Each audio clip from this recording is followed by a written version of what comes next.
Magandang umaga po mga kalingap, mga ate, mga kuya, mga ka-OFW dyan, mga EDPound yan. Yan, shout out po sa inyong lahat. Yan, nandito po kami ngayon sa Mall of Asia Seaside. So, ayan po mga kalingap yan. Meron tayong kakausapin maya-maya lang. Abangan nyo. Mga kalingap, nandito si si Pao. Yan, mamaya kakausapin natin na siya naka-block. So, mamaya kakausapin natin siya, hanap tayo ng tiyempo. Yan po mga kalingap, ang daming pusa dito. Sabi dami nilang pusa dito. Mga pusang gala po ito, dito lang ito nakatira. Hindi sila mailap na.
Wow, nag-graduate na si Edwin.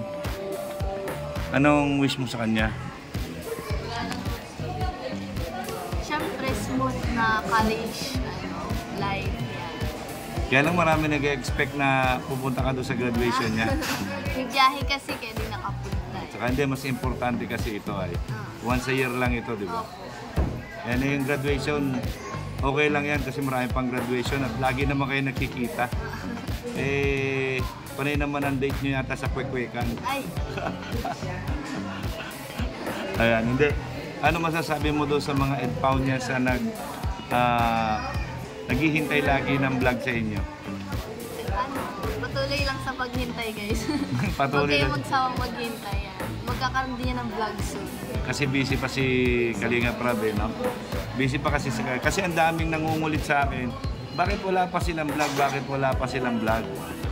Sabi ko, ano gagawin natin? Hindi naman ako yung director. Kung ako yung director sa alam mo yun, wala na akong maisagot kundi yun na lang ay. Kasi nga, anong gagawin natin, di ba? Ayan, tsaka pala yung Team Baby Rabay, may pinabibigay sa iyo from Velvet Box. Thank you po. Sa Team Baby Rabay. Tapos, yung ding Team Solid Team EDPound Solid Group ay nagpaabot na rin kay Edwin at saka kay Edward. Yan, pinadala ko na rin doon. So, ayan, last comment para kay Edwin. Ayun. Hindi pala last, wag last. Ano? Yun, congrats sa graduation. Hindi ko pa kasi siya nababati. Pero yun, congrats. Deserve nila na makaabot po na makatapos sila sa senior high school. Yan. And wag sana sila ma-shock sa magiging environment nila sa college kasi ibang-iba yung doon, system. Kaya yun, patuloy lang and continue lang sa work hard. Ano nga pala masasabi mo? Nandiyan na pala yung biyanan mo. Ay, biyanan. Yung mother pala ni, tsaka stepfather ni. Nakita ko nga po sa vlog yung nakakatuwa kasi sa sponsor po merong parang nagtulong na ma-meet nila Edwin yun. Siyempre na-miss din nila yung family nila. Imbis na sila yung pumunta doon, di ba? Sila na yung Pero siyempre sobrang special din yung moment na yun sa kanila kaya maganda rin yung nangyari po na nagpunta din yung magulang niya. Oo nga, saka nakapasyal na rin, ano? At the same time. Maganda yan kasi isa pang tinatanong nila sa akin, kailan mo ba makikilala yung mother ni Edwin? Hindi ko po alam. Pag di sila umuwi ngayon, baka. Ayan. Anong masasabi mo na ano daw, sabi, Ed Pao is reality? Ay, wala tayong sasabihin dyan. Wala tayong sasabihin dyan. Depende na sa imagination nyo. Kung ano yung tumanim sa inyo, abangan nyo na lang kung ano yung mga mangyayari. So, ayan, pagdating natin doon, sana nandun pa yung parents nila Kambal. Yan, mamimit din ni Kuya Bal at ni Ate Edna.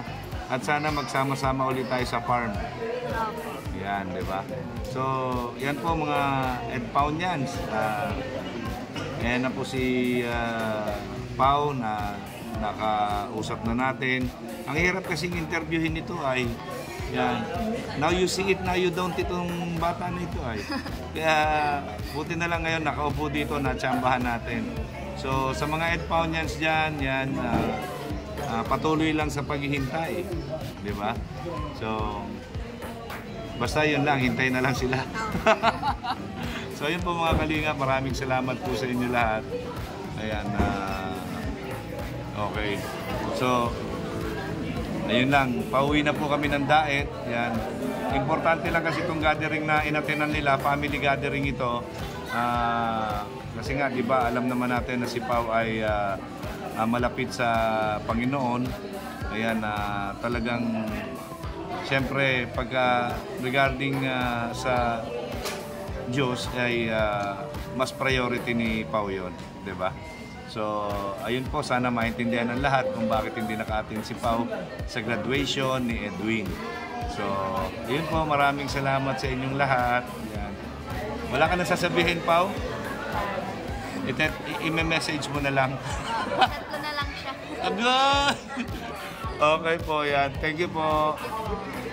So, yun mga kalingap, meron na tayong maiksing panayam kay Pao.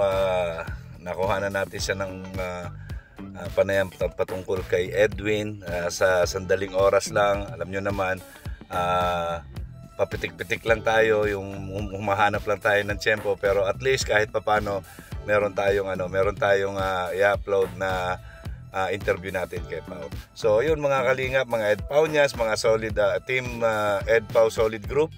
Yan. Abangan nyo po itong vlog natin na ito. Bye-bye!